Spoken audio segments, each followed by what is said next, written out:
Assalamualaikum warahmatullahi wabarakatuh. Izinkan saya memperkenalkan diri. Nama saya Najwa Inayah Tumaula dengan NIM akhir 159 dari kelas E. Di sini saya membuat video untuk perbaikan kuis dari mata kuliah Kimia Analisis Dasar pertemuan 1 sampai pertemuan 3.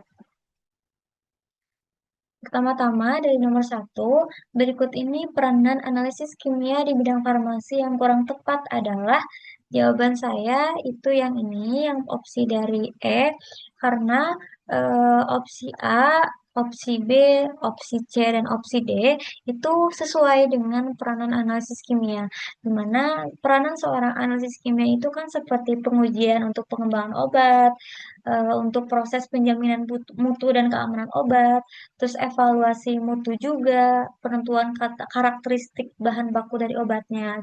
Itu peranan dari seorang analisis kimia. Sedangkan opsi yang terakhir ini itu mengawasi peracikan obat pada pelayanan farmasi untuk diberikan kepada pasien itu adalah tugas seorang apoteker atau teknisi farmasi. Nomor 2, suatu senyawa kimia yang akan dianalisis dalam suatu sampel disebut analit. Karena blanko itu kan merupakan suatu senyawa yang mengandung suatu larutan yang mengandung alkali. Sedangkan reagen itu adalah zat yang ditambahkan ke dalam suatu reaksinya. Nah, sedangkan pembanding itu adalah larutan yang memiliki tingkat kemurnian yang tinggi. Kalau sampel itu kan merupakan zat yang akan kita analisis atau akan kita uji. Jadi jawaban yang benarnya itu adalah analit. Gitu. Yang ketiga, metode analisis yang bertujuan menentukan identitas sampel adalah analisis kualitatif. Karena untuk analisis dari kuantitatif ini, dia tuh adalah metode analisis kimia yang tujuannya itu untuk menentukan suatu kadar atau konsentrasi zat dalam larutan. Sedangkan yang semi kuantitatif ini adalah di mana analisis ini tuh metode kimia yang itu tuh menggunakan analisa resiko yang menggunakan skala dalam perhitungannya. Nah, kalau yang klasik modern itu kita akan bahas di soal nomor 4. Nah, kalau nomor 4, metode yang melibatkan reaksi kimia yang berlangsung sempurna dan perhitungan stoikiometrik pasti untuk mengetahui identitas atau jumlah senyawa dalam sampel disebut metode klasik, analisis klasik. Karena untuk metode modern ini tuh, dia lebih ke metode yang melibatkan sifat, bukan reaksi dari kimianya, melainkan sifat dan sifat fisika dan kimia zatnya. Kalau kuantitatif kan tadi untuk menentukan suatu kadarnya atau konsentrasi zatnya dalam sampel. Kualitatif itu untuk mengetahui identitas suatu senyawa atau zat dalam sampel juga. Kayak gitu. Nah, untuk nomor 5, berikut ini merupakan contoh analisis semi kuantitatif adalah ini ya jawabannya yang uji batas logam pada bahan baku KCl. Karena kalau pengujian kadar, karena kan ada kadar, berarti dia tuh masuknya ke analisis kuantitatif. Sedangkan pengujian konsentrasi, pengujian berarti kan kita menguji suatu konsentrasi nih. Kita ingin mengetahui berapa konsentrasinya si zat ini dalam air minum kemasan. Berarti itu kan analisis kuantitatif. Identifikasi senyawa dengan reaksi kimia itu tuh kan kita mengidentifikasi nih reaksi kimianya tuh kayak gimana. Nah, itu tuh untuk analisis kualitatif. Uji nyala pada kation itu juga kualitatif. Jadi jawaban yang benar adalah uji batas logam pada bahan baku KCl. Nomor 6, berikut ini yang termasuk metode analisis kimia modern adalah spektrofotometri UV visible karena volumetri, gravimetri, reaksi kristal ataupun reaksi warna itu tuh merupakan termasuknya ke metode analisis kimia klasik. Kayak gitu. Jadi kalau metode kimia modern itu biasanya lebih mahal juga, cenderung lebih mahal, tapi emang lebih mempermudah juga. Namun di seiring modern ini kan berarti dia tuh lebih ke penggunaannya kepada alat-alat yang canggih ya. Kalau klasik itu pakai alat seadanya aja kayak gitu. Kalau nomor 7, berikut ini termasuk ke dalam reaksi kering analisis kualitatif, kecuali reaksi kimia dengan reagen. Kenapa ini? Karena contohnya nih, uji pemanasan tabung uji itu tuh merupakan reaksi kering. Karena reaksi kering itu maksudnya si zat yang kita mau uji itu, dia tuh nggak harus dilarutin dulu ke dalam reagen untuk diuji. Jadi bisa langsung direaksikan kayak gitu. Kayak misalnya uji pemanasan tabung uji, kan si zat padatnya itu kita masukkan ke dalam tabung uji, lalu kita panaskan dan kita lihat apa reaksi yang terjadi kayak gitu. Nah, itu contoh dari reaksi kering. Nah, untuk manifosfat, uji nyala, uji boras itu menggunakan reaksi kering. Nah, kalau reaksi kimia dengan reagen, yang namanya reagen itu kan sifatnya larutan, berarti dia tuh reaksi basah analisis kualitatif. Nomor 8, fungsi penggunaan HCl pekat pada uji nyala adalah untuk membersihkan kawat nikel krom. Karena untuk memberikan warna nyala spesifik pada sampel itu sebenarnya pilihan yang kurang tepat, karena untuk memberikan warna nyala spesifik pada sampel itu, warna spesifik itu dihasilkan dari ion logam atau kation itu sendiri. Sedangkan agar bereaksi dengan sampel sebenarnya bener betul juga, tapi kurang tepat karena kan tujuan yang paling utama itu untuk membersihkan kawat nikel krom agar bisa bereaksi dengan sempurna. Hasil akhirnya tuh jadi si uji nyalanya itu terlihat dengan jelas tanpa adanya kontaminasi dari campuran zat lain gitu.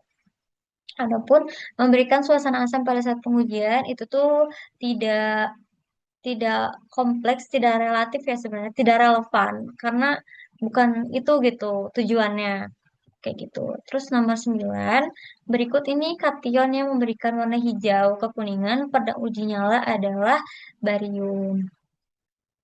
Karena kalau di natrium itu kan warna nyalanya itu kuning keemasan. Kalau di magnesium itu warna uji nyalanya itu putih. Yang terlihat di apinya itu putih. Kalau kalium itu warnanya ungu, kalsium itu merah jingga. Seperti itu. Nomor 10, berikut ini merupakan pernyataan yang benar dari reaksi pengendapan adalah ini jawabannya yang Eh, karena pada reaksi pengendapan reagen tidak boleh berlebih kecuali dinyatakan khusus karena dapat menyebabkan melarutnya sebagian endapan pada beberapa sampel. Jadi kalau misalnya kita melarutkan suatu sampel dengan reagen yang berlebihan, itu tuh justru bisa merusak hasil dari reaksi yang kita amati gitu, kayak mengganggunya hasil ujinya, kayak misalnya malah menghilangnya endapan yang seharusnya ada. Ketika kita menambahkan berlebih justru malah larut, misalnya endapan yang harus terbentuk malah larut misalnya, atau hasilnya itu tidak valid ketika kita ingin melihat endapannya kayak gitu kan, reaksi pengendapan gitu.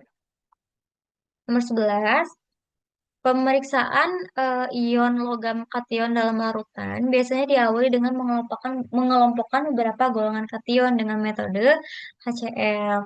Karena untuk kation metode spesifik itu rata-rata semua tiap pengujian reaksi golongan dari 1, 2, 3, 4 itu tuh pakainya HCl, kecuali 5 tuh bisa aja, tapi lebih spesifiknya tuh HCl kan untuk metode kation gitu, karena kalau untuk H2SO4 pekat, encer itu dia di anion, AgNO juga di anion, H2S juga sebenarnya dia masuk ke metode pengelompokan beberapa golongan kation juga.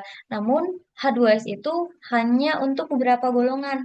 Semisalnya golongan 2, golongan 3 itu baru dialiri dengan gas H2S. Kalau hasil itu meliputi semuanya. Kayak gitu.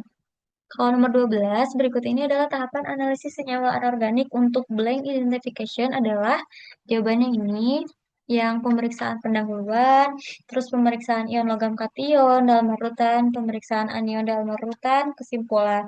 Nah, setelah kita pemeriksaan ion logam kation dalam larutan itu, biasanya kita melakukan uji spesifik pada kation. Nah, anion juga sama, kita lakukan uji spesifik agar kita tuh tahu, nah, senyawa apa sih yang kita uji yang apa yang kita belum tahu gitu. Nah, di sana di tiap-tiap reaksi spesifik itu ada golongan-golongannya, ada zat apa saja. Nah, reaksi yang terbentuk itu seperti apa? Itu di reaksi spesifik kation ataupun anion. Lihatnya di buku Vogel. Nah, referensinya kita bisa menggunakan buku Vogel. Berikut ini merupakan pemeriksaan pendahuluan yang sering dilakukan pada pemeriksaan anion adalah ini. Jawabannya pengujian dengan H2SO4 encer dan pekat. Karena di pemanasan, uji nyala, pengujian HCl encer dan pekat, pengujian dengan H2S itu adalah pemeriksaan pada kation. Tuh. Terus eh, nomor 14 pada reaksi analisis golongan kation, klasifikasi penggolongan kation berdasarkan sifat kation terhadap beberapa reagen di bawah ini, kecuali adalah jawabannya H2SO4 karena eh, kalau kation ini tuh kan dia pakai HCl iya. Untuk reaksi metode kation ya itu pakai HCl iya. H2S juga pakai, NH42S juga digunakan. Terus NH4CO3 juga digunakan pada reagen untuk mendapatkan reaksi spesifik pada golongan kation. Nah, kalau H2SO4 itu dia tuh adanya di anion. Kayak gitu. Biasanya H2SO4 tuh di pendahuluan anion untuk menentukan H2SO4 encer sama pekat. Kayak gitu. Apakah senyawa yang menghasilkan endapan putih pada reaksi penggolongan satu yang tidak larut dalam air? Jawabannya adalah AgCl.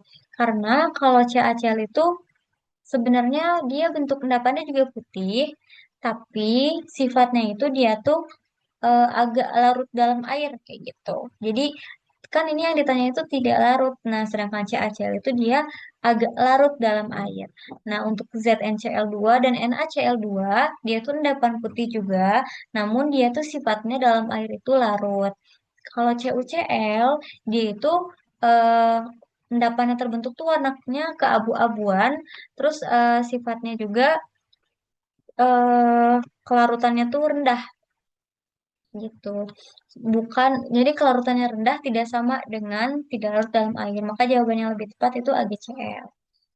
Nomor 16, berdasarkan reaksi berikut, senyawa dan warna endapan apakah yang akan terbentuk? Nah, jawabannya itu adalah CuS dengan endapan berwarna hitam. Karena ketika Cu bereaksi dengan H2S dan H2O, dia akan terbentuknya endapan suatu berwarna hitam, endapan hitam dari CuS. Nah, reaksinya CuS kayak gitu. Yang ini jawabannya yang berikut ini manakah kation termasuk golongan kation 2A? Jawabannya yang itu yang A. Karena dari opsi 5 ini AS, SB, AG, dan SN itu merupakan kation golongan 2B, bukan 2A. Sedangkan 2 itu ada BI, CD, CU, HG, dan PB. Nah, kalau di antara 4 ini itu merupakan golongan 2B. Lalu nomor 18, reagen apakah yang digunakan pada penentuan kation golongan 3 sehingga membentuk endapan sulfida? Nah, ini jawabannya NH4Cl dan NH4OH ditambah H2S itu ada di golongan 3. Kalau HCl dan H2S itu ada di golongan 2, reaksi reagen pada golongan 2, NH42CO3 tambah H2S itu eh, kurang apa ya sebenarnya itu tuh kalau ditambah NH4Cl dia tuh bisa untuk menentukan golongan 4 gitu. Tapi karena tidak ada NH4Cl-nya maka itu kurang tepat. Nah, NH4OH juga dan tambah H2S bukan untuk golongan 3 juga. HCl NH4OH tambah H2S itu bukan opsi dari atau bukan jawaban yang tepat dari penentuan kation golongan 3 reagen yang digunakan gitu tuh kurang tepat. Jadi jawaban yang tepat itu NH4Cl ditambah NH4OH lalu dialiri dengan gas H2S. Nomor 19, berdasarkan reaksi berikut, senyawa dan warna endapan apakah yang akan terbentuk? Jawabannya adalah Al2S3 dengan endapan berwarna putih. Karena ketika Al3+ direaksikan dengan 3 S tambah 6H2O itu akan menghasilkan endapan Al2S3. Endapannya itu berwarna putih. Nomor 20, reagen berikut dapat digunakan untuk membedakan Pb2 plus dengan Hg plus, di mana Pb2 plus itu akan terbentuk endapan berwarna kuning telur dan pada Hg plus akan terbentuk endapan berwarna hijau. Reagen manakah yang dimaksud? Jawabannya adalah Ki. Nah, karena HCl itu dia tuh sebenarnya untuk reagen metode spesifik kation. Nah, kalau cuman membentuk endapan putih gitu. Kalau NaOH, NaOH sama NH4OH itu biasanya dia tuh digunakan untuk apa ya, reagen berlebih biasanya. Reagen berlebih yang ditambahkan, kayak misalnya untuk mengetahui apakah ketika ditambah NaOH itu menghasilkan reaksi yang berbeda atau tetap kayak gitu. Jadi untuk reagen tambahan aja, reagen yang ditambahkan secara berlebih. Kalau K2CR4 itu tuh kalau reaksi yang pada Pb2 plus itu dia akan menghasilkan endapan orange yang ada endapannya itu berwarna hitam. Sedangkan pada Hg dia akan membentuk endapan berwarna merah jingga. Jadi jawaban yang tepat itu adalah Ki. Mungkin cukup sekian yang dapat saya sampaikan. Mohon maaf apabila ada kekurangan kesalahannya. Wassalamualaikum warahmatullahi wabarakatuh.